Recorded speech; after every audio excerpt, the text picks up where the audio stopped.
नमस्कार दोस्तों। Jam stone series में आप सभी लोगों का मेरे एस्ट्रोलॉजी चैनल लक्ष्मी सूत्रम एस्ट्रो में बहुत बहुत वेलकम है। आज मैं बताने वाला हूँ कि अपने सन या सूर्य को स्ट्रोंग करने के लिए हमको कौन कौन से स्टोन पहनने चाहिए, और उससे रिलेटेड सभी बातों को मैं कॉम्प्रिहेंसिवली इस वीडियो में कवर अप करने वाला हूँ। तो आप लोग इसको एंड तक देखें, और आप नोट करना चाहें तो डिटेल्स को नोट भी कर सकते हैं। ये एजुकेशनल वीडियो है। आपको जेम स्टोन से रिलेटेड सभी बातों को यहाँ पर मैं कवर करने की कोशिश करूँगा।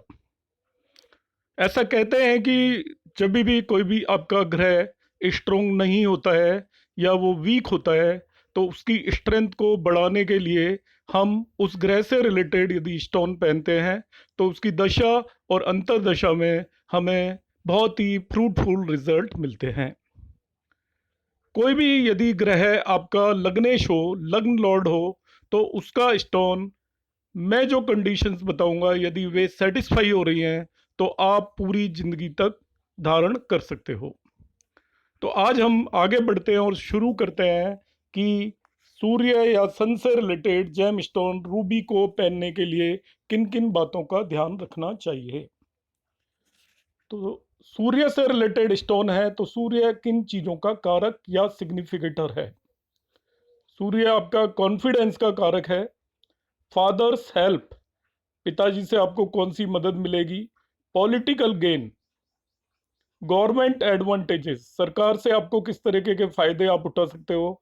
Government job, good for contractors, जो ठेकेदारी का काम करते हैं उनके लिए भी सूर्य अच्छा प्लैनेट है। नेम एंड फेम, आपका नाम और आपकी प्रसिद्धि कितनी दूर दूर तक है। प्रतिष्ठा को भी ये रिप्रेजेंट करता है, सम्मान को भी रिप्रेजेंट करता है, और आपका सोसाइटी में सोशल स्टेटस क्या है। स्ट्रॉन्ग जिसका भी सूर्य सन होता है उसका सोसाइटी में सोशल स्टेटस बहुत हाई होता है। अब हमारा यदि सन वीक है तो हम क्या करेंगे। सन को स्ट्रॉन्ग करने की हम कोशिश करेंगे, और उसके लिए जो स्टोन यूज होता है वो आपका रूबी स्टोन है। दोस्तों, किसको ये स्टोन पहनना चाहिए, सबसे पहला क्वेश्चन अराइज होता है कि हम पहन सकते हैं या नहीं। तो इसको पहनने के लिए आपकी लग्न में के अंदर 1, 4, 5, 8, 9 साइन होने चाहिए। 1 और 8 मंगल ग्रह, यदि आपका लग्नेश मंगल है। 4 मीन्स आपका लग्नेश चंद्रमा है। 5 मीन्स आपका लग्नेश सूर्य है। और 9 मीन्स आपका लग्नेश जुपिटर है। तो आप इस स्टोन को पहन सकते हैं। लग्न आपको किस तरीके से देखनी है, आप अपनी कुंडली ले लीजिए, चार्ट ले लीजिए, और ये जहाँ पर मैं बता रहा हूँ इस हाउस के अंदर यदि आपका 1, 8, 4, 5 या 9 लिखा हुआ है तो आप सूर्य से रिलेटेड स्टोन पहन सकते हैं। दूसरी बात, आपका सन, लग्न केवल लग्न ही सेटिस्फाई नहीं करेगी। आपको यदि रूबी या सन से रिलेटेड स्टोन पहनना है तो आपको अपने चार्ट के अंदर सूर्य की पोजीशन भी देखनी है, और सूर्य की पोजीशन होनी चाहिए फर्स्ट हाउस यहाँ पर, फोर्थ हाउस यहाँ पर, सेवेंथ हाउस यहाँ पर, 10th हाउस यहाँ पर, या 5th हाउस और 9th हाउस। इन 6 पोजीशंस पे ही यदि आपका सूर्य है तभी उसे पहने।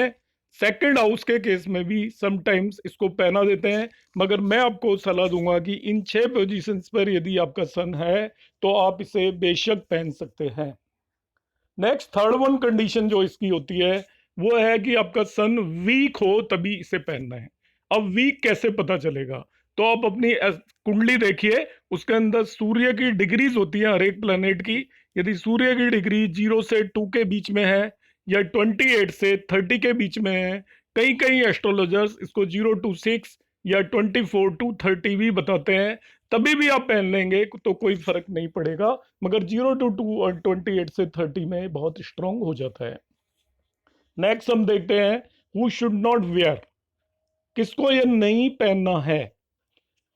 सूर्य से रिलेटेड स्टोन किसको धारण नहीं करना है, इसे ज्यादा ध्यान से आप सुने, क्योंकि हम जब जाते हैं तो बहुत सारे लोग आपको बगैर सारी डिटेल देखे हुए ही स्टोन पहनने की सलाह देते हैं, जो कि आपका फायदे की बजाय आपका बहुत हैवी नुकसान कर देता है। तो हमें ध्यान रखना है कि हमें कब नहीं पहनना है।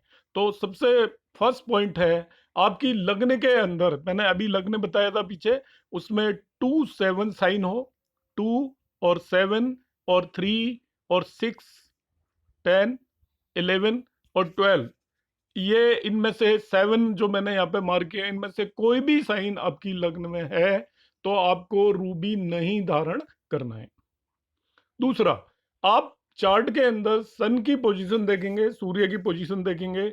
यदि वो इस जगह पे प्लेस्ड है, दिस इज 6th हाउस, इस जगह पर प्लेस्ड है, दिस इज 8th हाउस, और इस जगह पर प्लेस्ड है, दिस इज 12th हाउस, तभी भी आपको सूर्य से रिलेटेड स्टोन नहीं पहनना है।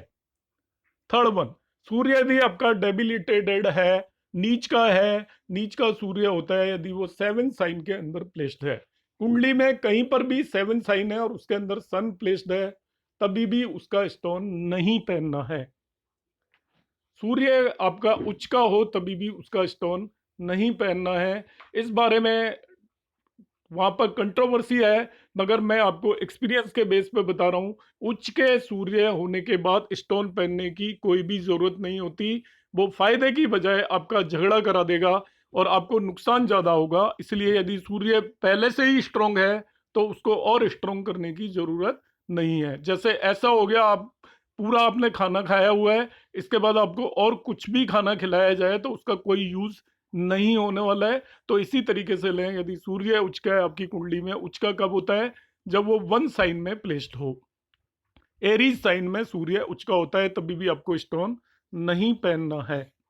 नेक्स्ट आते हैं हम, अब बात करेंगे दोस्तों, आप यदि वैदिक एस्ट्रोलॉजी में इंटरेस्ट रखते हैं और आप सीखना चाहते हैं तो आप मेरे वीडियोस देखिए, आपको अपना पता चलेगा कि ये केवल एक प्योरली एजुकेशनल वीडियो है। इसमें इधर उधर की कोई भी बातें नहीं बताई जाती और आपको रिसर्च के बेस पर नई नई ट्रिक्स मैं बताता हूँ, सूत्र बताता हूँ। आप उन्हें नोट करें तो आप मेरे वीडियोस को देखकर एस्ट्रोलॉजी सीख पाएंगे, ऐसा मेरा बिलीव है। तो आप मेरे चैनल को सब्सक्राइब कर सकते हैं। नेक्स्ट मैं बात करूंगा अब और जो भी निटी ग्रिटीज हैं इस स्टोन को पहनने से रिलेटेड, कि हमको मालूम चल गया कि हमें कब पहनना है, किसे पहनना है और नहीं पहनना है। अब पहनने से पहले हमें क्या होगा, हम स्टोन लेंगे तो वो स्टोन का वेट कितना होगा। सबसे पहले तो हम जाएंगे मार्केट में कि भाई रूबी स्टोन दे दीजिए, तो कितने वेट का लेना है। तो इसका सिंपल फॉर्मूला होता है, आपका जितना भी वेट है उसको 10 से डिवाइड कर दीजिए और उसमें 1.25 ऐड कर दीजिए। जैसे आपका वेट 70 kg है तो उसके अंदर आप 10 से डिवाइड किया, 7 आया, और उसमें 1.25 ऐड कर दीजिए, 8.25 रति का स्टोन आपको पहनना है। दूसरी बात यह है कि आप पैसे बचाने के चक्कर में यदि कम वेट का स्टोन पहनेंगे तो वो आपको कोई भी फायदा देने वाला नहीं है। आपको वेट के हिसाब से, बॉडी वेट के हिसाब से रेडिएशंस का रिक्वायरमेंट होगा और इसीलिए आपको बॉडी वेट के हिसाब से ही इसे पहनना चाहिए। हम स्टोन ले आए अब वेट का, अब इसको हम जूलर के पास जाएंगे, उससे कहेंगे इसकी रिंग बना दीजिए। तो नेक्स्ट क्वेश्चन अराइज होता है कि हम किस चीज में इसकी रिंग बनवाएं, किस मेटल के अंदर। तो आपका रूबी पहनने के लिए you can use copper, gold या अष्ट धातु, किसी भी चीज का आप यूज कर सकते हो। गोल्ड में सुंदर लगती है, देखने में अच्छी लगती है, यदि आप अफोर्ड कर सकते हैं तो गोल्ड में बनाएं। पैसे बचाने हैं तो कॉपर में बनाएं, अष्ट धातु में भी बनाएं, फायदा बराबर होगा। इसलिए ये आपके ऊपर है। अब हमें इसे किस दिन पहनना है और किस टाइम पहनना है, दोनों क्वेश्चन बहुत ही इंपॉर्टेंट हो जाते हैं। तो सूर्य का जो, सूर्य देवता का जो दिन दिया हुआ है वो होता है रविवार और संडे। तो संडे को पहनना है और सनराइज के टाइम पर ही पहनना है। जब आपका सनराइज होता है उसके 1 आवर के अंदर अंदर आप नहा धोकर इसे पहने। दूसरी बात यह ध्यान रखनी है, कोई भी स्टोन हमेशा शुक्ल पक्ष में ही पहना जाता है, ब्राइट हाफ बोलते हैं इसको। अब शुक्ल पक्ष कब होता है, आप देख लीजिए, अमावस्या नो मून डे से पूर्णमासी फुल मून डे के बीच में जो 15 डेज का पीरियड होता है उसे शुक्ल पक्ष बोलते हैं। इस ड्यूरेशन में जो भी संडे आए, सुबह जगकर नहा धोकर इसे पहने, धारण करें, मगर धारण करने से पहले आपको 108 टाइम्स एक मंत्र का उच्चारण करना है। वो मंत्र है ओम घृणी सूर्याय नमः। ओम घृणी सूर्याय नमः मंत्र का आप 108 टाइम उच्चारण करें। अब दूसरी एक क्वेश्चन अराइज होता है कि आपको पहनना किस फिंगर के अंदर है। आपने उच्चारण कर लिया इसको, और इसको पहनने से पहले आप स्टोन को मिल्क, दूध, गाय का दूध मिलता है तो अच्छा है, नहीं जो भी दूध अवेलेबल है उसके अंदर हनी, शहद और गंगा जल में पूरी रात रखें। सुबह पहनेंगे तो रात भर इसको इसके अंदर रखें। इसकी प्योरिटी भी आप चेक कर सकते हैं। प्योरिटी रूबी की चेक करने के लिए इसको काऊ मिल्क में आप रखेंगे। यदि काऊ मिल्क पिंक हो जाता है, गुलाबी, तो समझ लीजिए ये स्टोन प्योर है। थोड़ा गुलाबी होगा, आप सोचो कहीं बिल्कुल ही पिंक बन जाएगा, तो स्टोन प्योर है, अदरवाइज ये स्टोन प्योर नहीं है। इसको आपने थंब से फोर्थ फिंगर के अंदर पहनना है। जो आपकी लिटिल फिंगर है उससे नेक्स्ट वाली या थंब से काउंट कर लेंगे। फोर्थ जो भी फिंगर आएगी थंब से काउंट करना शुरू करेंगे और उसके अंदर आप पहनेंगे। अब जो नेटिव रूबी धारण कर रहे हैं वो साथ में पर्ल धारण कर सकते हैं, मोती, येलो सफायर पुखराज भी पहन सकते हैं, कोरल या मूंगा भी पहन सकते हैं। मगर वो नीलम या ब्लू सफायर, एमराल्ड या पन्ना पहनने और डायमंड या ओपल पहनने की गलती ना करें, क्योंकि ये दुश्मन ग्रहों के स्टोन है। दोनों एक दूसरे के इफेक्ट को कैंसिल आउट करेंगे और आपको नेगेटिव रिजल्ट मिलना शुरू हो जाएंगे। तो आई होप आपको रूबी से रिलेटेड सभी जानकारियां इस वीडियो में मिल गई होंगी। यदि आपको अभी भी कोई डाउट है तो आप कमेंट बॉक्स में कमेंट कर सकते हैं, तो मैं आपके डाउट्स को क्लैरिफाई करने की कोशिश करूंगा। आपने मेरा वीडियो एंड तक देखा, इसके लिए आप सभी साथियों का धन्यवाद।